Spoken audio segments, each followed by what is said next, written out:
Dragi prijatelji, večeras ćemo obraditi jedan slučaj koji se desio 2022. godine u Starčevu u okolini Petrovca na Mlavi.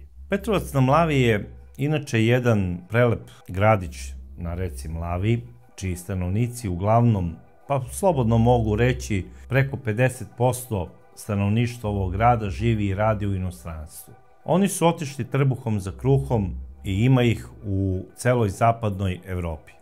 Čak i u nekim zemljama gde ne možete ni da zamislite da možete sresti našeg čoveka, tamo ima ljudi iz tog kraja. Kao što je recimo Irska, Finska ili daleki Island.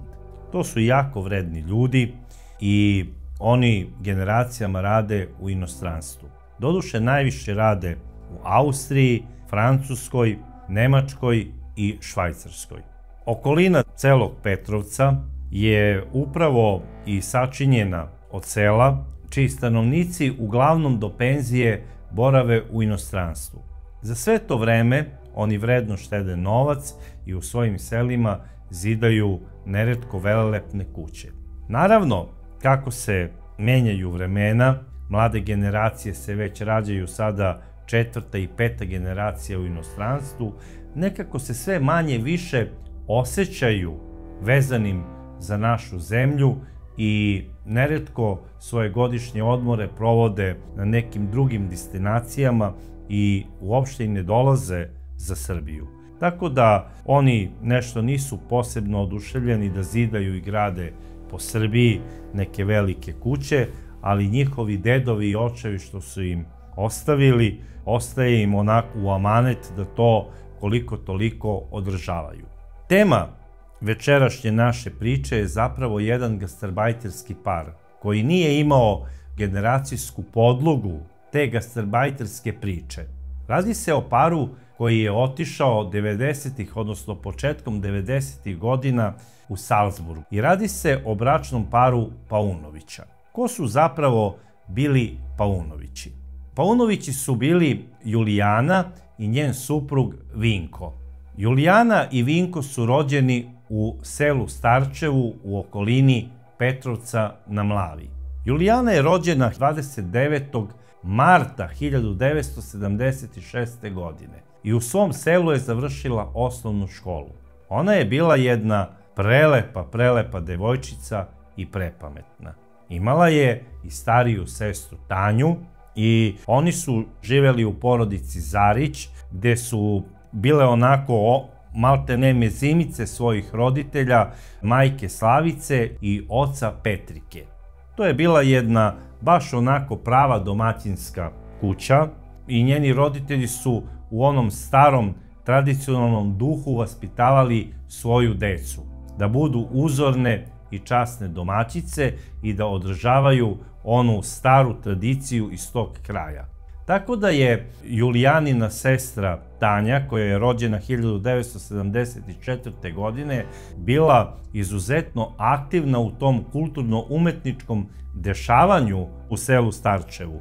I ona je bila član kulturno-umetničkog društva, igrala je folklor i bila je aktivni član za održavanje vlaške kulture, jezika i tradicije vlaškog naroda. Ona se u međuvremenu udala za supruga Gorana, uzela je prezime Bošković, ali je ostala da živi kod svojih roditelja.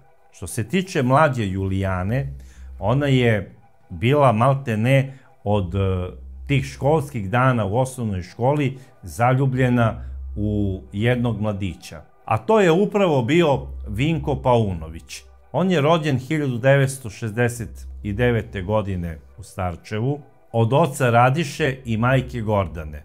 Završio je osnovnu školu, a bogami i majstorski zanat. Znao je maltene nekoliko zanata. Znao je tesarski zanat, znao je monterski zanat i znao je dosta oko struje. Nije bio ono profesionalni električar, ali bio je čovek od 100 zanata. I sada ovo što ću reći moram da napomenem da se apsolutno ne slažem sa takvim načinom razmišljanja u bilo kojim sredinama, pa čak i u nekim selima kao što je recimo Starčevo. Mlada Julijana ima 14 godina I ona stupa u ozbiljnu vezu, doduše isto sa mladim čovekom, ali taj mladi čovek ima 21 godinu.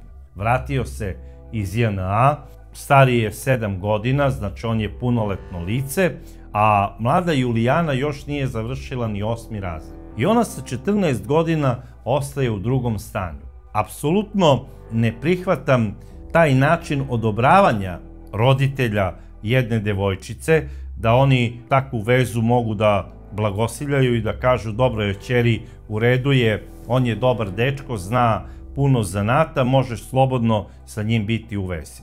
Oni su morali da znaju da ćerka Julijana ide sa 7 godina starijim mladićem, da to nije obično držanje za ručice, da nije šetnja tamo po nekim onim lipovim hladovima koji su po selu oko škole, nije obično igranje mačke i miša u školskom dvorištu, to je već malte ne veza sa jednim ozbiljnim mladićem. A da jeste tako, pokazala se na kraju krajeva i ta trudnoća. I Julijana sa 15 godina rađa prvo dete. Jer ubeđen sam da su prošla ta vremena kada su devojčice sa 14 godina bile sposobne da vode domaćinstvo.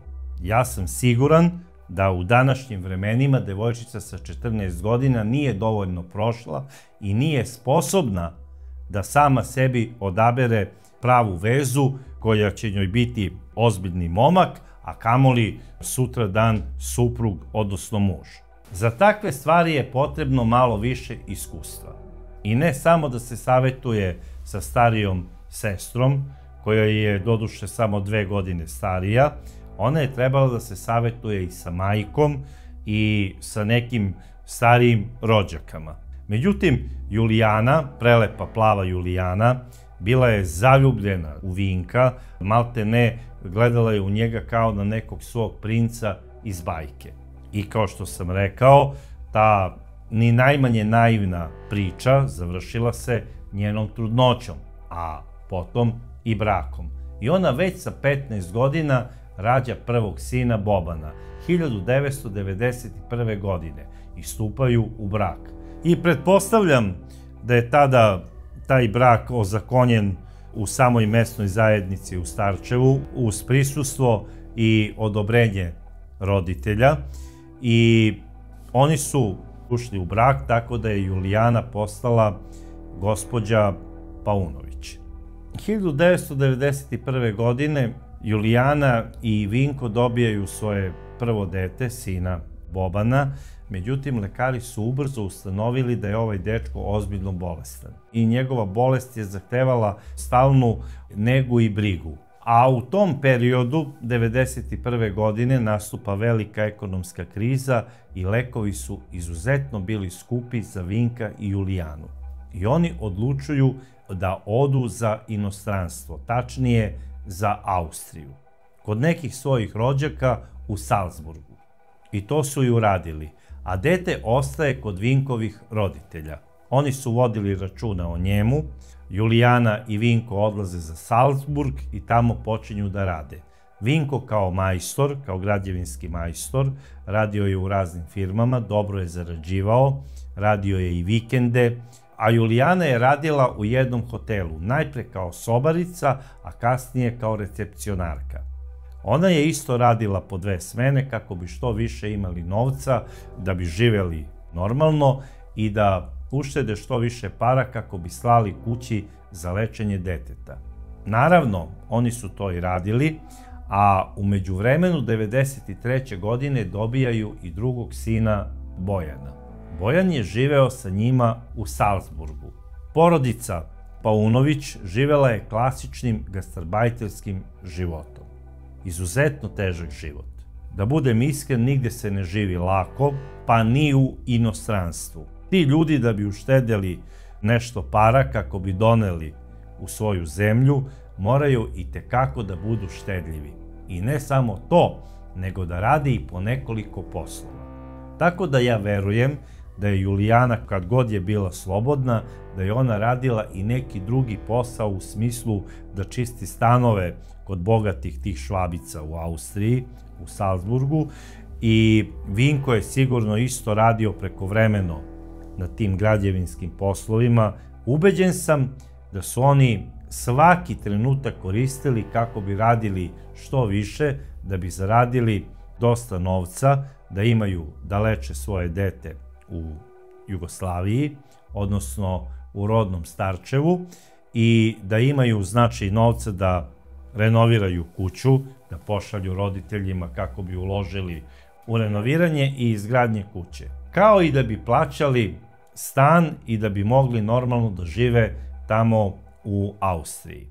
I Vinko je, kao i mnogi mladići koji kada dođu da rade u inostranstvu na toj građevini, koja ni malo nije laka, zapravo to je jako težak posao.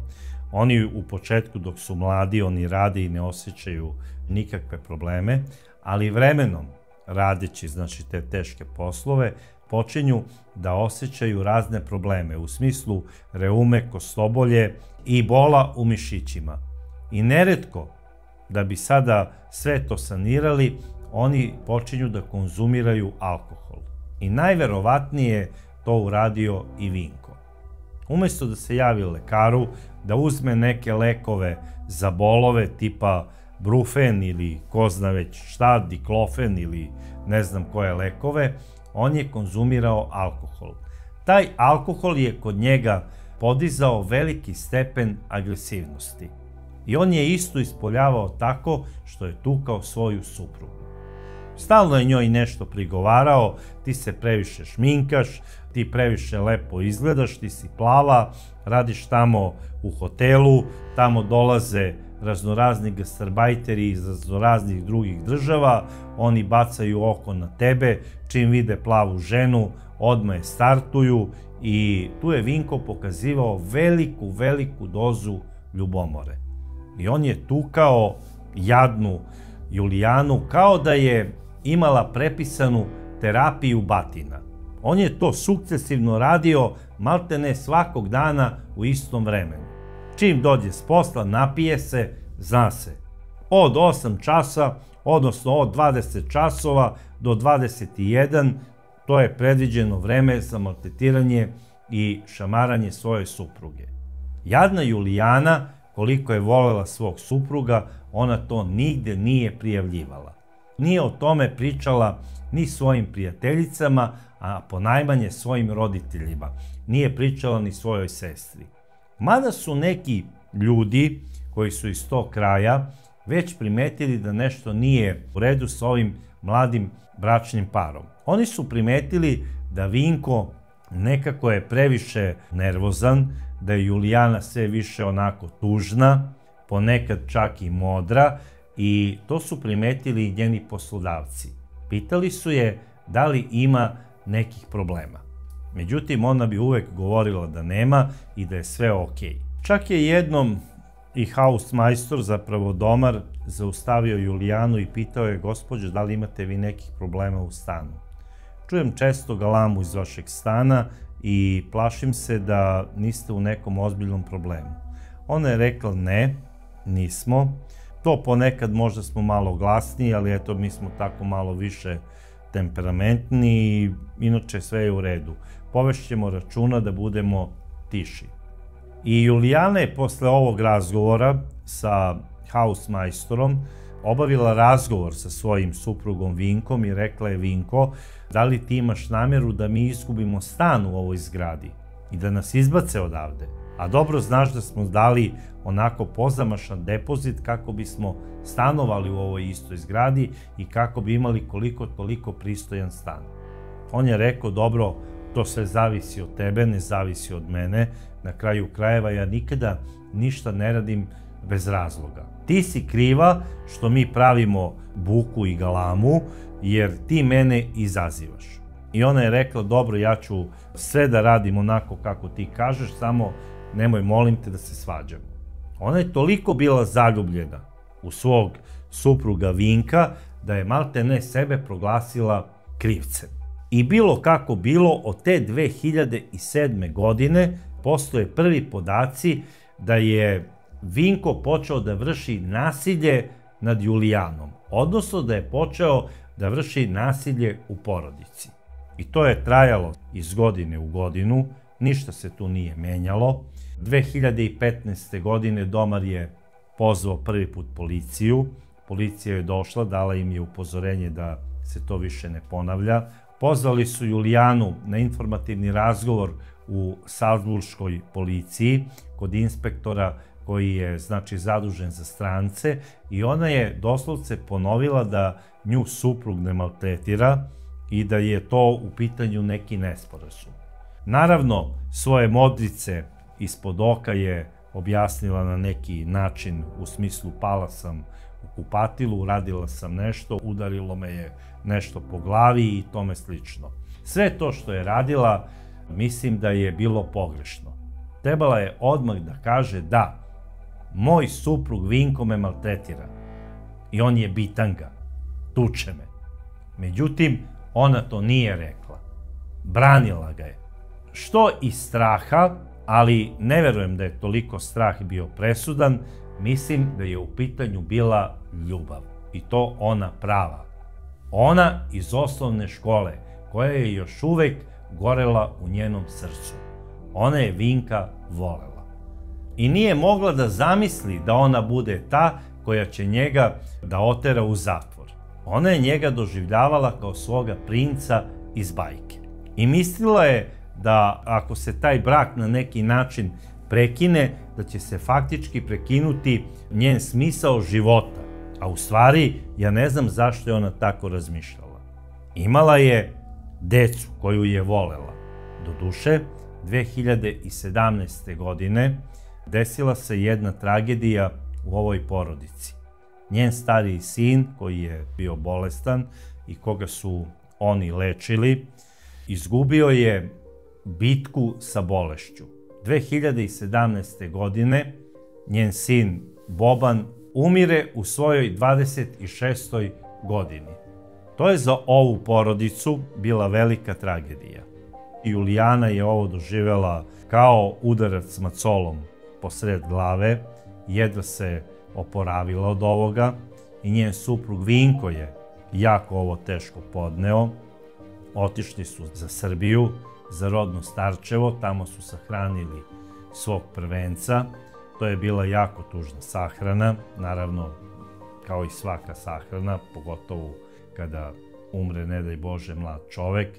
To je baš onako strašno i ne dao Bog nikome, ali sudbina je takva, mora da se nastavi život i bračni par Paunovića se vratio za Salzburg. Nastavili su svoj život tamo gdje su stali. Ona je radila svoj posao, Vinko je radio svoj posao. Naravno, sa njima je bio i mlađi sin, međutim, Vinko sada počinje da pije sve više i više. I nije sada ni vodio računa kada maltretira i tuče svoju suprugu Julijanu. Stanodavac koji je bio pozvan od hausmajstora zbog jednog velikog incidenta kada je Vinko tukao Julijanu, došao je i odmah, kao svaki savesni građanin, pozvao je policiju. Policija grada Salzburga je došla, privela je Vinka na informativni razgovor, tamo ga je zadržala 48 sati i podnela mu je krivičnu prijavu za nasilje u porodici. Na insistiranje same Julijane i na njenu garanciju, pustili su Vinka, nisu mu odredili pritvor, on je izašao da čeka suđenje sa slobode. Trebao je da se javlja doduše u policijsku stanicu u Salzburgu, inspektoru koji je predviđen za strance, kako bi se odredio tačan datum suđenja. Međutim, on je, valjda iz straha da ne bi dobio zatvor, pobegao za Srbiju. Osuđen je u odsustvu i stavljena mu je zabrana ulaska u kompletnu, zapadnu Evropu na 10 godina. Naravno, on o tome nije pričao u svom Starčevu. Razlog zašto je došao nikome nije objašnjavao, rekao je da su mu roditelji već stari, da treba sada da povede više računa oko sređivanja kuće i domaćinstva. Međutim, selo ko selo može da proguta priču na mesec dana, ali posle mesec dana počinje da priča istinu. I svi su u Starčevu znali da su Vinka zapravo proterali iz Austrije. Jer na kraju krajeva nije on jedini iz Starčeva koji je živeo i radio u Salzburgu. Bilo ih je masa. I naravno svakog dana su u kontaktu, doduše i putem društvenih mreža i telefonskim razgovorima, istina se čula. Starčevljani su preko svojih rođaka iz Salzburga saznali istinu i znali su da je Vinko proteran zbog nasilja u porodici. Tu istinu su naravno saznali i Julijanini roditelji. I njenoj mami Slavici ovo nije bilo po volji.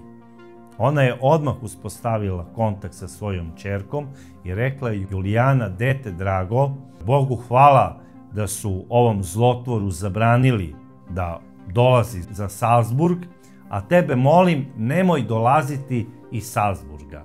Čak ti preporučujem i da se razvedeš od njega, nađi nekog normalnog čoveka i ostavi budalu. Julijana je rekla istinu tada svojoj majci i rekla je da trpi to nasilje godinama, ali da je ona sve to tolerisala iz ljubavi i da ona ne može da zamisli život ni sa jednim drugim muškarcem osim sa njenim voljenim Vinkom. I na kraju je rekla: mama, pa ja njega volim još iz osnovne škole. I onda je majka Slavica rekla: pa dobro bre sine, već jednom završi tu osnovnu školu. Pređi u srednju školu i nađi momka. Batali više ovog giliptera. Na kraju krajeva, evo ga samo prazni gajbe piva ispred seoske prodavnice. I jede one nareske sa vegetom i to sve plaća novcem koji mu ti šalješ iz Salzburga, radeći po 2 posla. Još niste prežalili ni pokojno dete kako treba, a on evo već se ovamo napija i priča raznorazne gluposti. Priča za tebe svašta, te da si u vezi sa nekim Turčinom, te da si u vezi sa nekim Arapima, te da si u vezi sa nekim Švabom, matorim, te da imaš neku prijateljicu Nemicu. I kaže: moja žena je postala baš onako raskalašna. Nisam ja nju dobro tukao. Tek treba ja njoj da očitam lekciju. I to sam lično čula i ja te molim, ostani u Salzburgu, nemaš ti šta da tražiš ovamo u Starčevu. Neka se sam snalazi sa svojim roditeljima kako zna i ume, a ti sa detetom gore živi i uživaj, ako si normalna. Majka je imala, mogu reći, dobru zamisao i dobro je savjetovala svoje dete, kao i svaka majka. Ali je Julijana nije slušala. Nije podnela zahtev za razvod i dalje je volela pijanog Vinka. Ta udaljenost za koju je Julijanina majka verovala da će učiniti da ljubav prestane, nije se desila. I Julijana nije slušala svoju majku. Ona je za vreme godišnjih odmora i u toku svih većih praznika redovno dolazila za Starčevo. I pored toga što je slala novac, ona je donosila i lepe poklone svom suprugu, međutim on to nije znao da ceni. Ljubav je trajala samo do onog momenta dok se ne napije. Čim se napije, maltretiranje batine. Julijana je to držala kao tajnu, nije govorila ni rođenoj sestri, ni svojoj mami. Odlazila je nazad za Salzburg, onako puna gorčine i svojih tajni. I to se sve, znači, odugovlačilo i otezalo do sledećeg godišnjeg odmora i do sledećeg dolaska. I to je trajalo tako godinama. Prošlo je 5 godina, a ništa se nije promenilo.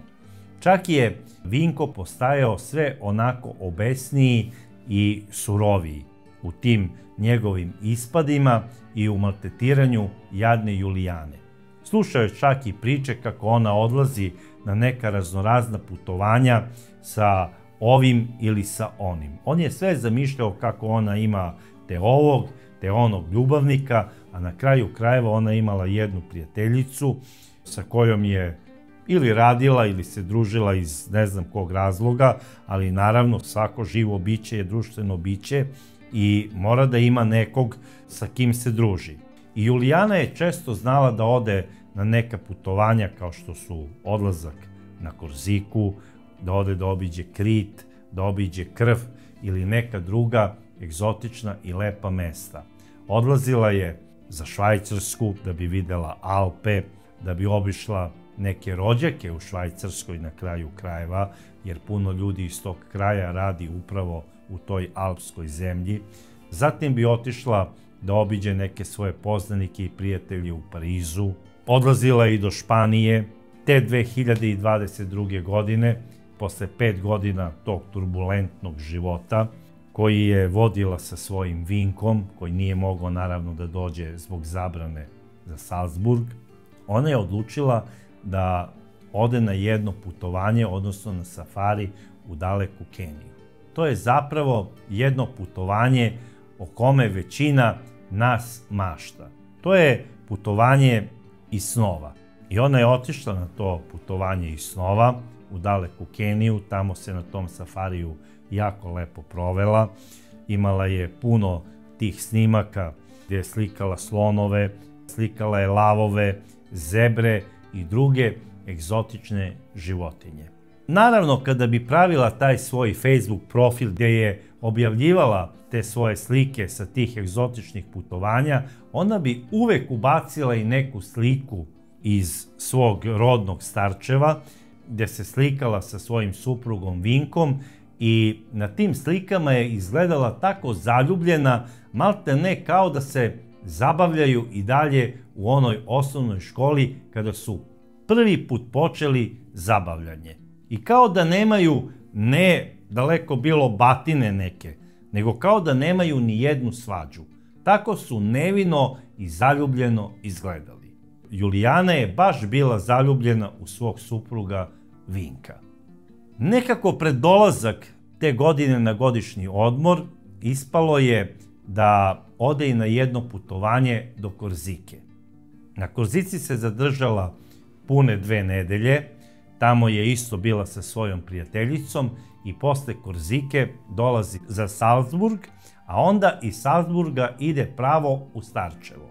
Godišnji je odmor, jul je mesec i ona je uklopila da iskoristi godišnji odmor kada je i krsna slava njenog supruga, letnji Aranđelovdan, koji uvek pada na 26. jul. I ona je došla, naravno odmah je otišla u kuću svoga supruga Vinka, tamo je sa svekrvom i svekrom organizovala slavu, sve je spremila, otišla je da obiđe i svoje roditelje. Majka je opet onako bila besna na nju, rekla je krajnje ti je vreme da više ostaviš ovog čoveka, jer moram da ti kažem, ja godinama ne pričam sa njim.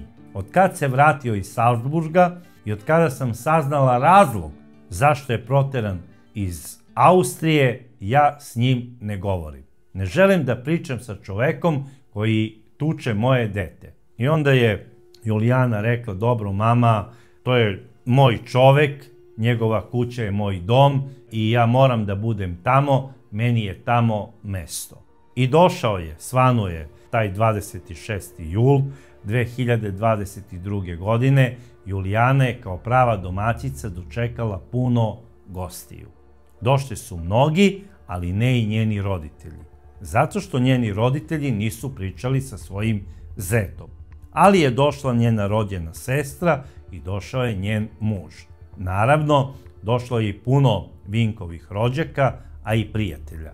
Između ostalog, bio je tu i jedan Vinkov stari dobri drug, koji je inače pripadnik policije. Prošao je ručak, sve je bilo kako treba, posle ručka gosti su se razišli i oko 18:30 časova Vinkovi roditelji su ušli u kuću da bi pripremili neke stvari tamo, valjda za večeru, a Vinko je sedeo sa svojim pašenogom. To je zapravo bio Julijanin zet, odnosno od njene rođene sestre muž. I sada u toj nekoj priči Vinko je počeo da prebacuje Julijani zašto ona ide na ta neka daleka i egzotična putovanja i sa kim ona tamo odlazi. Ona mu je rekla, dobro Vinko, o čemu ti pričaš, znaš da tebe volim najviše na svetu i na kraju krajeva proći će i ovih 5 godina zabrane, vodim te za Salzburg i krećemo ponovo život od nule. Bićeš tamo kao momčić i bit će ti lepše nego ranije kada si bio. Vinko ovoga puta nije ništa odgovorio, nije čak ni povisio ton, nije ničim pokazao neku agresivnost, otišao je do kuće, vratio se i na opšte zaprepašćenje svoga pašenoga, a bogami i Julijane, u desnoj ruci je držao pištolj. Pištolj marke CZ koji je repetirao, okrenuo u pravcu Julijaninih grudi i ispalio 2 metka. Nesrećna žena od siline udarca je odletela nekoliko metara. Skamenjeni zet je sedeo i ćutao, bio je nemi svedok, najverovatnije je imao sigurno i strah da će sada Vinko ubiti i njega. Međutim, Vinko se samo okrenuo, krenuo je u pravcu kuće laganim korakom, otišao je do zida, naslonio se na zid, stavio pištolj ispod brade i ispalio sebi u glavu. I tako se onako svukao niz zid. Naravno, bio je odmah na mestu mrtav. Pašenog je pozvao hitnu pomoć koja je ubrzo stigla. Naravno, pozvao je i policiju. Julijana je još uvek davala znake života. Međutim, teško je bila ranjena i na putu do gradske bolnice ona je preminula. Naravno, za celo Starčevo ovo je bio veliki šok. Neki ljudi koji su čuli ova 3 pucnja mislili su da je Vinko bacio petarde kako bi slavio. Međutim, ubrzo se čuo i lelek žena, zapravo Vinkove majke, a kasnije i drugih komšinica. Došla je i Julijanina sestra i majka. Lelek se razvlekao po celom Starčevu i svima je bilo jasno da se niko nije veselio, nego da je počinio nešto strašno. Julijanin otac Petrika, kada je čuo za ovaj događaj, on je odmah seo u svoj automobil i krenuo je ka zetovljevoj kući. Usput je sreo hitnu pomoć koja je bila pod rotacijama i pod sirenom i saznao je da ista hitna pomoć prevozi telo njegove ćerke ka bolnici u Petrovcu. On je okrenuo auto i krenuo je za njima. Kada su stigli u Petrovac, u urgentnom centru, lekari su samo mogli da konstatuju smrt. Julijana je usput preminula. Povrede su bile strašne. I teška srca su to saopštili njenom ocu koji je stajao u hodniku sa nadom da će njegova ćerka preživeti. Naravno, čoveku su odmah dali injekciju za smirenje, organizovana je sahrana posle toga, sve je to bilo bolno, strašno. Otac je insistirao da se njegova ćerka ne sahrani na istom grobnom mestu sa njegovim zetom koji je ubica i tako je i urađeno. Ova ljubavna priča je na kraju krajeva i počela i završila se na jedan pogrešan način.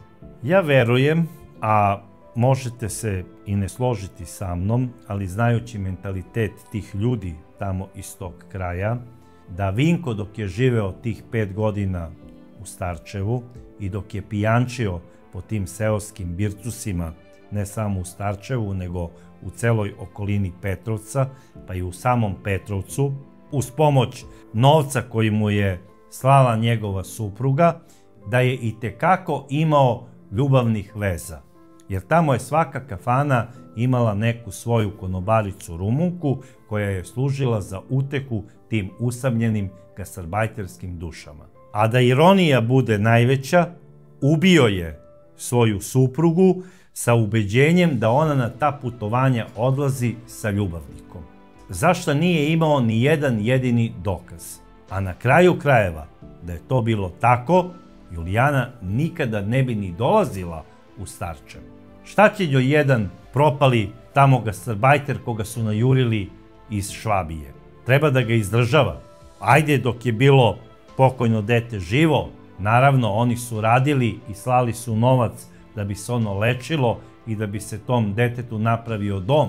Međutim, sada da izdržava muža koji je tuče 15 godina, to može samo žena koja je baš bolesno zaljubljena u svog mučitelja. Prosto nemam opravdanje za to. A čak i da je imala ljubavnika, pa šta? Zar ne zaslužuje ova žena bar neki period sreće u svom životu i da bude u vezi sa nekim čovekom ko neće da je tuče za svaku sitnicu? Pa ja da sam bio na Vinkovom mestu, mnoge stvari i da znam, ja bi prećutao i pružao bi podršku svojoj supruzi. Naravno, rekao bi, nemoj slučajno tamo da me varaš sa ovim onim, vodi računa da ne švrljaš, ali sve bi se to svodilo na reč. Moj ton nikada ne bi bio podignut, a kamoli ruka. Da Bog da se svakom čoveku osušila ruka koji tuče svoju ženu hranitelja. Sram ga bilo. Ja mislim da je Julijana mnogo pogrešila. Svaka žena naravno voli svog čoveka i to je ispravna priča. Normalno da voli čoveka kome je rodila decu. Ne bi mu ni rodila dečicu da nije bilo ljubavi. Jer žena rađa onoliko koliko treba samo ako ima kome i ako ima ljubavi. U ovom slučaju ljubav nije postojala i Julijana je trebala da preseče. Onog trenutka kada je austrijska policija najurila bitangu na brdoviti Balkan zato što je nasilnik, zato što je siledžija, trebala je da se ponaša u skladu austrijskih zakona i da ispoštuje tu priču, a na kraju krajeva trebala je da ispoštuje i zakon roditelja. Jer niko na svetu vam nije bolji prijatelj od rođene majke. I ako vam rođena majka kaže, ćerko ili sine, uradi tako i tako, budite sigurni da je to ispravna priča. Čak i da je za nijansu možda malo pogrešna, verujte da je rečena sa puno ljubavi i sa puno iskrenosti, sa nadom da će vam taj savet pomoći u životu. Dragi prijatelji, ja o ovom slučaju nemam više šta da kažem, osim da sam duboko uveren da ne treba da postupite kao Julijana, ako budete, ne daj Bože, u sličnoj situaciji. Jer onaj muškarac koji vas tuče, on vas ne voli. A o svemu ovome voleo bi da čujem vaše mišljenje kao i dosad u komentarima. A do sledeće čudne priče ja vas pozdravljam.